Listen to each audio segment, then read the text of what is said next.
to the annual Sanford Silverstein video interview. Is that a good way of putting it? Yeah, it's been a little over a year. It's been, I don't know, maybe a year and 4 months, 3 months, something like that. I noticed a difference right off the bat between the last time you were here and this time. Yeah. You're using a pick.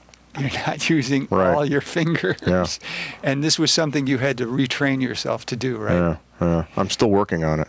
And it requires more wrist action, obviously, because you have to jump with that pick as though your fingers are doing it. So I think it requires more discipline on your part. It's funny because it's in a way, it's like relearning a language from the beginning, you know? And I'm still learning, in a way, the ABCs, because even putting sentences together musically is very difficult for me right now. So it's kind of like I'm a musician without a song, in a sense. So I'm still trying to find my way musically, and that's well, we talked about that last time.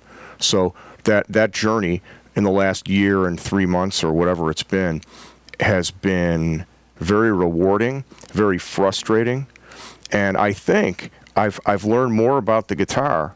Actually, it's interesting. In a way, it's a good thing that it happened. That for those who I'm assuming those who are watching this interview saw the last one, right? And I have focal dystonia, so I can no longer play classical guitar, which is an art form that requires you to use all these fingers and the thumb, right?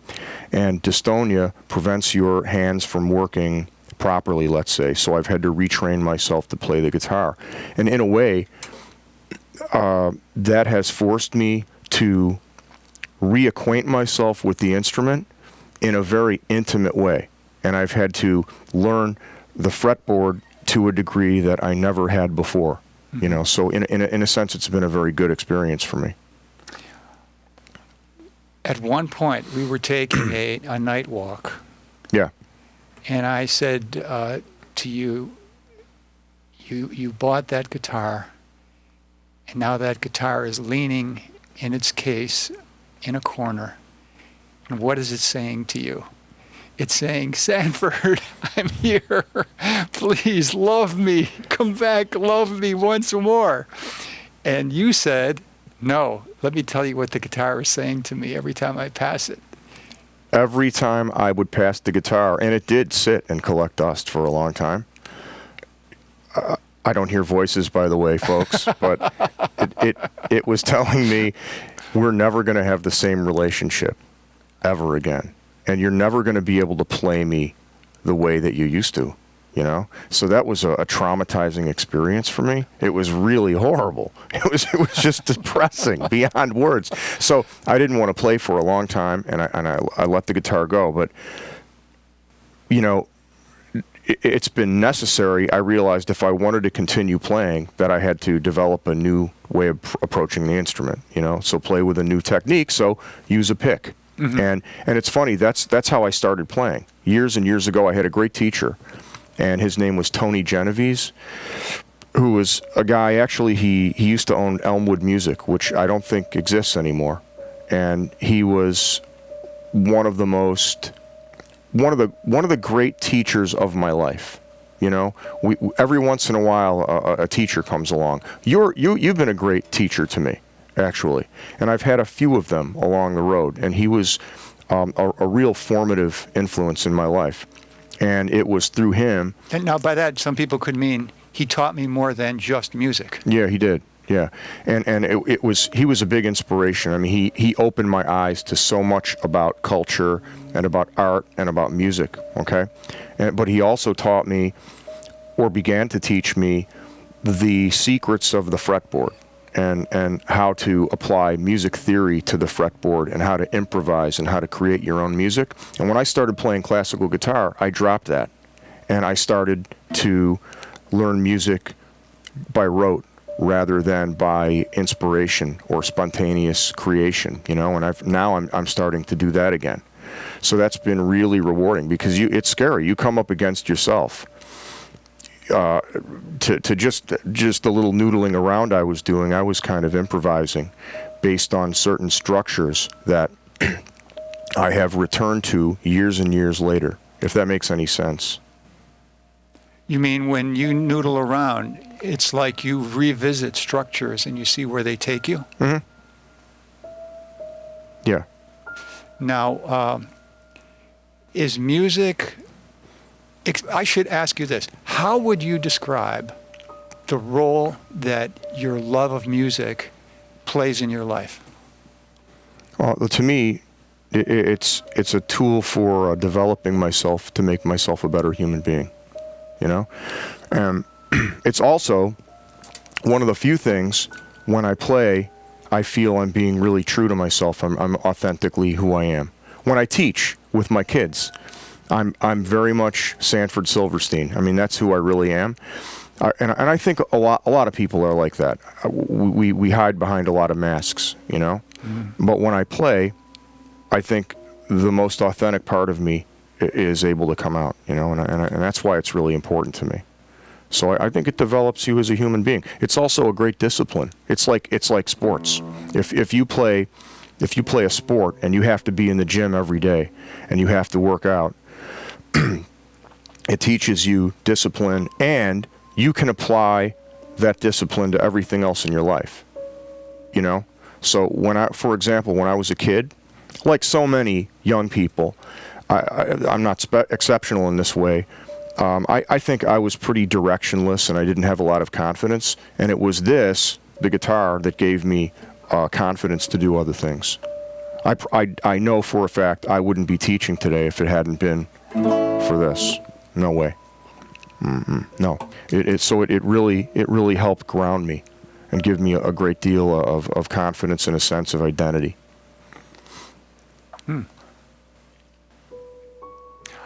Are you inspired by listening to the music of other guitarists?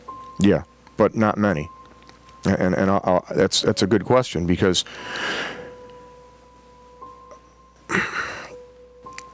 I think a lot of musicians and a lot of guitarists tend to do what is really cliche. So they sort of do the same thing, that they try to sound like other guitar players. Okay? So the great musicians, the great guitarists, like people like John McLaughlin, people like Egberto Gismonti, whom I showed a video of him one time to you, Ralph Towner. These are three really great guitarists that I admire because they don't sound like anybody else. You know, they don't owe that much to anyone else, and they've really found their own voice. Mm-hmm. And I haven't found that yet. So that's what the big struggle, the next step in my evolution with this instrument is finding a voice, because for such a long time I played music that other people wrote. Mm-hmm. But now I can still do that to a certain extent, but I really want to be just find my own voice. So you have to be careful not to fall into the trap of listening to the great guitarists that you've mentioned, mm-hmm. and then saying, I want to be like them. Well, no, you're right. The only way in which I would want to be like somebody who's great at whatever they do is that they have managed to be themselves. You know? You wouldn't want to be a copy of them. No. So wherever this is going to lead me, I think it's going to be interesting in the next 5 years. Now, you mentioned to me earlier that playing the guitar involves you overcoming a sense of loss, mm-hmm. as though you were a musician without a song. Yeah. You got to explain that, because that needs to be unpacked. Well, no, because for such a long time, for the last 5 years that I've had this dystonia, I have completely lost that magical connection with the guitar, and there was always that knowledge that I could pick up the guitar anytime and I could play for 45 minutes and I could entertain an audience and I could express myself. Whether I did so well or badly, that's for others to judge, but I could do it with confidence. And when that was severed, okay, when that tie or cord was cut, I felt like I was adrift. And it was as if the muse had left me and I could no longer be creative musically, you know? So there was a kind of musical impotence that occurred in my life. And it was a real crisis. You know, it was a real, for me anyway, it seemed a tragedy. And it's still, it's a rocky road getting that back. Well, that's the next question. I mean, the story of the road to Damascus. You know that story from the Bible? About St. Paul? Yeah. Did you have your own road to Damascus moment where something happened and you realized, I haven't lost the song. I just thought of another way to find it. I don't think there was a moment. I think it was just a gradual process, you know? And I also think getting older, I'm 52, and getting older made me realize life is short. I don't have that much time left. And I have to do something. I want to be creative in some way. So I'm not going to drop this. I'm not going to stop playing. And in fact, in the next week or so, I've decided to do an interesting experiment, perform an experiment. I want to get rid of all distractions from my life. So I'm going to turn off the computer. I'm going to turn off the television. I'm going to turn off the radio. And I want silence in my house. And I want to start focusing on particularly the guitar and see if that changes my relationship with the instrument. So I think I'll delve more deeply into the discipline without those distractions for about a month. That's a great time. This is a great time for me to tell you the Yeats quote. Okay. Here's the quote. Yeah. We'll interpret it, okay? Okay. The quote goes like this. There is beauty and magic in the world waiting for us to sharpen our senses so that we can experience it. Now, here's my interpretation of that. All right? Yeah. What can you do in your life that will dull your senses and prevent you from experiencing it? Living in the 21st century. And what can you do in your life that will, in fact, sharpen your senses and permit you to experience it? Eliminate all those distractions. Maybe that's what you're doing. Exactly. You're trying to sharpen your senses to the magic and beauty in the world. Yeah. Yeah. Okay. Yeah. Now, that had to do with what we were talking earlier about trying to remove the toxins from your life. Do you think people can be a toxin? Yeah. The wrong people. Sure they can. Yeah. And I think sometimes you don't have a choice. If you have a boss who's difficult and you hate your job, it might be difficult to get away from the boss unless you quit your job. So maybe that's what you need to do. But people can be toxic, and usually you can pick and choose. You can remove people like that from your life. We talked about that earlier. Yeah. And I've done that, and I'm sure you've done that. I haven't. You haven't? Well, I didn't get a chance to tell you my point of view on that. Okay. But I'm a big believer in the fact that people who try to have power over me, as I said, they're very hard to love. But people that are hard to love are the ones that need love the most. So I feel a commitment to stay close to those people and, of course, resist their attempts to have power over me. And not everybody is like me, though, so I don't expect everybody to do what I do. That's a noble sentiment. So, for example, I have a friend in Georgia, and he is right-wing. He's pretty far to the right. He sends me emails of, like they have these African safari type things.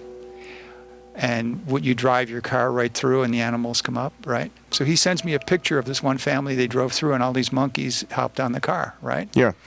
He puts that side by side with an image of the protesters in Missouri after unarmed black person got shot. Okay. And he says, see the parallels? And then he said, and then after, on the bottom of that, he puts, and I am not sending this out because I am racist. I would comment this about any ethnic group that did this. So, but it's interesting, when we have email correspondence, I can sense him trying to have power over me. Yeah. Okay. You know, he's trying to deride my opinions. He's saying things similar to what someone said to you once. Well, you're a real piece of work, and dismissing you. See? Right. He's always doing that with me, and it takes my alertness to resist this with him. And why do I do this? Because I think the message does get through, although you are not aware when it does. So that person is in need of help. The victimizer, if you will. Right. Is it? Well, it reminds me of. Did you ever see the David Bowie movie Merry Christmas, Mr. Lawrence? No, but I've heard good things about it. It's a good movie. Yeah. And Something it's about basically a prison camp, right? It's a Japanese concentration camp, prison camp during World War II. Yeah. And it's a British officers in this camp. Okay. Yeah. And it was either written by or is based on the life of. I don't want to misspeak here, so you'd have to check. I'd have to check the reference to be correct.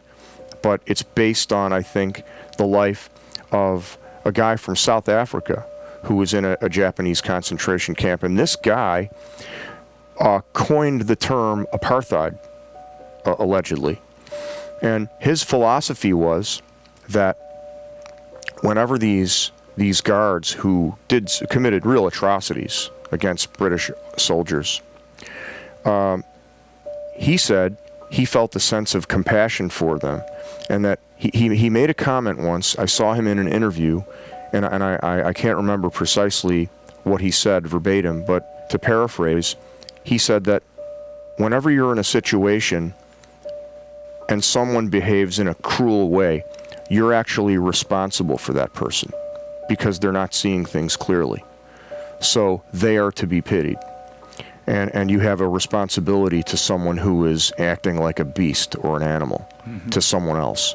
Which, I mean, that's a level of compassion that I don't know if I could get my arms around in every situation, you know. But I think what you said reminds me of that sentiment. Yeah, and forgive me, I think I spoke very badly there, but I'd have to go back and hear the interview again. There's a thing called Conversational Jiu Jitsu. Okay. You know what that means? It sounds exhausting. Jiu Jitsu is the art it's a martial art. It's like judo. With a big difference. Okay. In Jiu Jitsu, you're only interested in redirecting your opponent's force. You never use your own force. You just keep redirecting their forces. So when they throw a punch, you figure out a way not only to step out of the way, but to grab their arm, and they keep going. Like, you keep encouraging them. Yeah. Here comes the punch. I'm grabbing your arm. Whoa, there you go. You see what I mean? Right.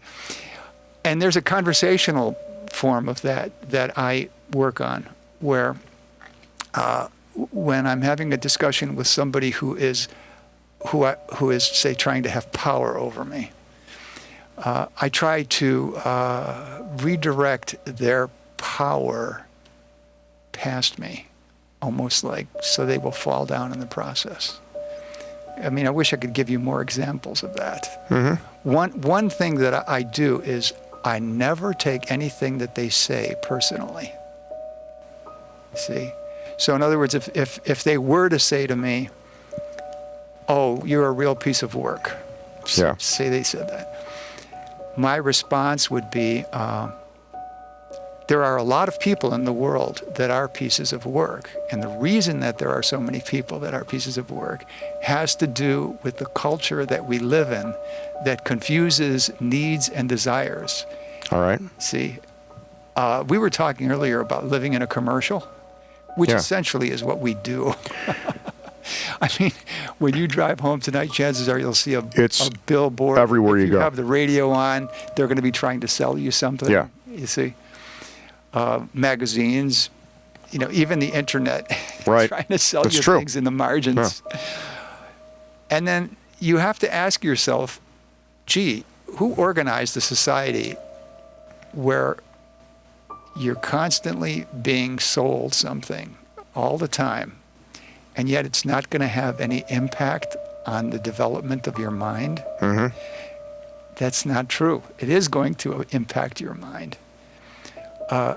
So when people get messed up, I'm not entirely sure that it's all their fault. Well, we live in a pretty cruel society. You know, I mean, on the one hand, it encourages us to do all these things that are really unhealthy, and then it punishes us for being unhealthy. It makes us feel guilty for being fat. Exactly. You know, it encourages licentious behavior, and it punishes people who are unable to resist that. Yeah. You know, so we live in a very cruel culture. You know, culture is cruel. Well, you said in that, a general, and I wanted to bring that in a general up. way. Yes, and I wanted you to elaborate on that, because you mentioned that in one of our emails. You mentioned that all cultures have this ability to damage people. Can I paraphrase it like that? Yeah. And I wanted you to elaborate. Like, are you saying the cultures that you have experienced in your life do that? Or have you said, or would you say maybe like there is something about a culture that doesn't quite mesh with the individual? Or how would you go about elaborating on that? Well, earlier you said you live outside of culture. Of this culture. Of this culture. Yeah, that is my goal. Okay. Yeah. But is there any culture that you would want to be totally immersed in? If you think of any culture, because what does culture do? Culture lives with blinders on. It feeds itself. It seeks to perpetuate itself. It is divisive. Yeah. It is exclusive. It is not inclusive. I prefer to be inclusive, not exclusive. This is why I don't belong to any religion or political party. And I think that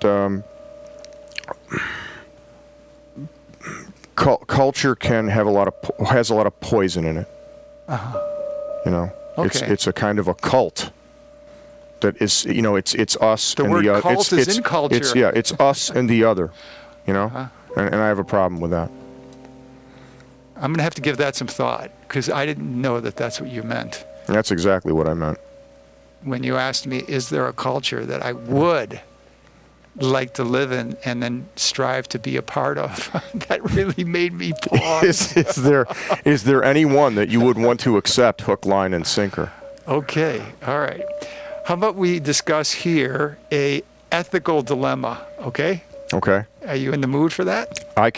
Yeah, I'm game for anything. This is a series of interviews, folks, so you never know where this is going to go. Okay. A burglar cases the home of an elderly woman and decides this evening is when I'm going to make my move. I know she's got some valuable things in that house, and I'm going to find them. So he decides to go and let himself in a back window. And he goes up to the window, and he pushes it. Oh no, she locked the damn window. Damn. Well, he decides, I'm almost positive that she's not home. So I'm going to take a chance and break the window. So he reaches into his burglar bag and he takes out a tool and he smashes the window. Okay. Puts his head in because he's going to crawl through the window, and there's the elderly woman laying face down on the floor. And he thinks she must have had a heart attack. He goes, no way am I going to go into this house, and if I get arrested, I'm going to be accused of her death. He goes, I'm abandoning the mission, aborting the mission. He doesn't get in the window. He just puts the thing back in his pouch and he takes off. Okay, now, a neighbor witnesses this, okay, and runs over to the window that the burglar just broke, and he sees the woman on the floor. Well, it turns out that there was a carbon monoxide leak, and the burglar inadvertently is letting all the fumes out the window, and now the woman's starting to revive. Yeah. So the neighbor, he manages to get into the house. He gets her, he sits her up, he calls 911, the police come. When the police come, the neighbor says, I saw the guy who broke the window. I can identify him. I have a feeling, I think this is the guy's name. So the police go to the guy's house, and the police say to the burglar, Sir, I'd like to shake your hand because I think you did an honorable thing. You looked in the window, you saw that the woman had fainted from carbon monoxide poisoning, and you broke the window. And then you didn't even stick around to take the credit. You just took off. Well, if you want to be anonymous, that's fine, but I just want to let you know there's not a lot of people in the world like you. Now, if you're the burglar, Yeah. what do you say to the police officer? Or I should say, what should the burglar say? Should the burglar say, gee, I'm a role model. Maybe I should kind of go along with this and use this as a springboard for the rest of my life. Not a bad way to launch a new chapter in my life. Or should the burglar say, you're going to have to revive, Mr. Police Officer, you got to revive your pessimism on the human nature because I was going to steal from that woman. It depends what your highest good is, freedom or prison. So, honesty in that case might land him in jail. Yeah. Or give him a criminal record. Yeah. So if he was wise, correct. Yes. he might keep his mouth shut and just say, "Oh, no big deal. Don't worry about it. I got away with that one." And then, or if he was noble and Christ-like and self-sacrificing, he might come clean and say, I was wrong and I'm gonna change my ways. Yeah. Should he agree if the police officer says, come on down to the station, I'd like to give you an award, and maybe call in the news media? No, that would be unethical. But he'll be a role model. He'll be a role model for younger people. No, not a good idea. So you don't think a fake role model is a good idea? No. Okay. All right, I just wanted to run, I wanted to run that past you. Kids have too many fake role models. They don't need any more. Well, let me ask you this. Are there any real role models out there that are not fake? Yeah, I think I am one. Oh, okay, all right. For my students. And okay. I try to be one for them. Uh-huh. Yeah. I thought maybe you were going to reference the media. To do my job honorably, and I really care about my students, and so I think role models, could be people in your family or your teachers or even friends, because frankly, most of the role models I've had are people that I've known, not somebody that I looked up to from afar. There were a few writers and musicians and so forth that I admired, but on the whole, I think it was people that I met in my life that really made a difference for me. So I think there are role models all over the place if we open ourselves up to them. And like the Yeats poem, get rid of the distractions and recognize they're there. There's a lot of good in the world, and there's a lot of good in people. Oh, so you could modify the Yeats quote and say, there are role models in the world waiting to be discovered. Yeah. Waiting for our senses to be sharp enough to experience them. And appreciated, yeah. Yeah. Okay. All right. This is something I wrote down about Donald Trump. Are you in the mood to hear something about him? I'm never in the mood to hear something about Donald Trump, but let's hear it. Donald Trump utilized the new logic of entertainment in which facts and truth no longer matter. You attract attention, you rouse people's emotions, you surf on those emotions, and then you move on to the next topic. Mm-hmm. You've witnessed that? A lot, yeah.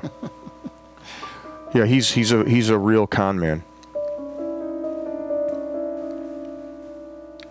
Okay. I mean, I don't want to get too political because I'm not a very political person, but I observe. I define political. Yeah, because you mentioned this earlier, and I almost felt like shouting in the other room when Greg was speaking about the movie. He said, maybe it wouldn't be such a bad thing if we did put something political in this movie. Mm-hmm.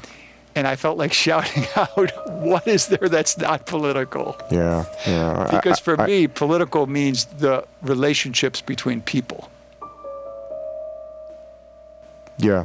Well, I think I mean it in a more conventional sense. I don't identify with a specific political ideology or political party, and I think so. that's... So for you, politics is more like the organized dog and pony show that we see periodically. Yeah. I don't get too caught up in that. Mm-hmm. Okay. All right. That for some reason I don't know, but I see it all in a continuum. Now listen to this quote. You may be right, by the way. All right. Yeah. Here's another thing I wrote down. Do not say that a work of art exists. Instead, say it functions within a societal structure of ideas. For example, when you listen to Beethoven's music, you are listening to how he was affected by the personal, social, and ethical ideas of his time. Well, every work of art, every artist, every person is a product of their times, right? Isn't that what that's essentially saying? It's saying that your artwork reflects on the ideas that you live in and how they affect you. Mm-hmm. But I don't understand the first part of the statement. Do not say that a work of art exists. No, instead, talk about it as functioning within this structure of ideas. That's the part that really grabbed me when I saw that. Well, because most people say, well, of course, a work of art exists, but this quote is saying, instead of saying it exists, why don't you say that it has a function? That's different. Yeah, and it's also a dialogue. We talked about this. You prefer dialogue over monologue. I do. And I think books, movies, symphonies, music can function as dialogue because it's a product of its own time. It's often a response to other ideas, whether political or artistic or personal or what have you. Yeah. So I think it's kind of it's within the arena of dialogue. That's beautifully stated. Beautifully stated. That's why when I watch a movie, I don't really watch movies passively.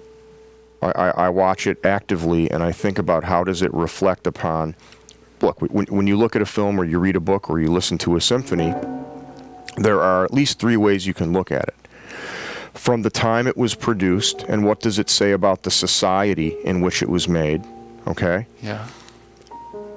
You can talk about it, if it's a play or a film or a novel, you can talk about the period that it deals with. So if it's a Western, for example, yeah, it deals with the Old West. So what does it say about the Old West? Or if it's a period novel that takes place in the 18th century, what does it say about the 18th century Enlightenment? Okay? Yeah. But the third way is, what does it say about us? And how do we interpret that piece of music or that poem or that play or that movie? So there are those three levels that are going on all the time. So I find, what you would call consuming these things endlessly fascinating and richly rewarding for those reasons. So what you do is you interact with these things. Very much, yeah. Take, for example, the first Star Trek TV series. Okay. Isn't it a coincidence that on this spaceship all the women had boots and miniskirts on? Yeah, because it was the 1960s. Yeah. So in other words, the ideas of the time were being represented somehow in this future. It certainly dates itself. Future. Yeah. Absolutely. Now, can that be said of other art forms, though? Can you say that might be true, say, in a Kurosawa movie, that the ideas of the time that he was in somehow got transformed into Ron, maybe? Well, that's a really good example, because Ron has if you've seen the movie, has a very apocalyptic ending. And Kurosawa was very concerned about nuclear proliferation, political instability. Where are we going in the next 20 or 30 or 40 years? Okay. So certainly those themes wove their way into a film about the 16th century Japan. So it's at once about it's about King Lear, it's Shakespeare, Elizabethan period, the narrative. Yeah. It's 16th century Japan, which was, the Sengoku period, which was a period of civil wars and instability. And it's also about the 20th century when it was made. The Cold War and those fears and those concerns. So definitely, yeah. Let's see here if I have anything else that I want to add to this. Oh, this is something that's happening to our society. If you counted up all the casino revenue in 2001, it would come out to $27 billion. 14 years later, 2015, it's up to $40 billion. Really? More people are going to casinos and spending money. Wow. What does that say about our society, though? I mean, see, you don't go to casinos and I don't go to casinos. Maybe we could ask this question when there would be a casino person here. Yeah. But what is your goal in going to a casino? Is it to make money? Is it to be entertained? Well, I think it depends. You'd have to ask the individual. I mean, I went to Las Vegas once, years ago, with my girlfriend. Okay. And I lost $1.75 on the slot machines, and frankly, that was enough for me. I don't ever want to do it again. But I think, if from what I understand about gambling, the addiction of gambling, and that doesn't mean to say that all those people are addicted to gambling, but a gambling addict doesn't gamble for money. They gamble for the thrill, for the elation, for the risk, for the high that it gives them, I think. Like The Gambler by Dostoevsky. I don't know if you've ever read that novel. Yeah. And that's certainly reflected in there, and you'll borrow money, just, whatever you can do to get that fix. I think that's true. But why does it isn't just casino gambling, though. I mean, you ever go to a corner market and you have to wait in line because people want to get all the lotto tickets and all these scratch-off things that they want to do. Maybe they think, I will win that $1 million, and maybe if I spend $10, I'll hit it, and they never do. So in that case, it is the money they're looking for. Yeah. Okay.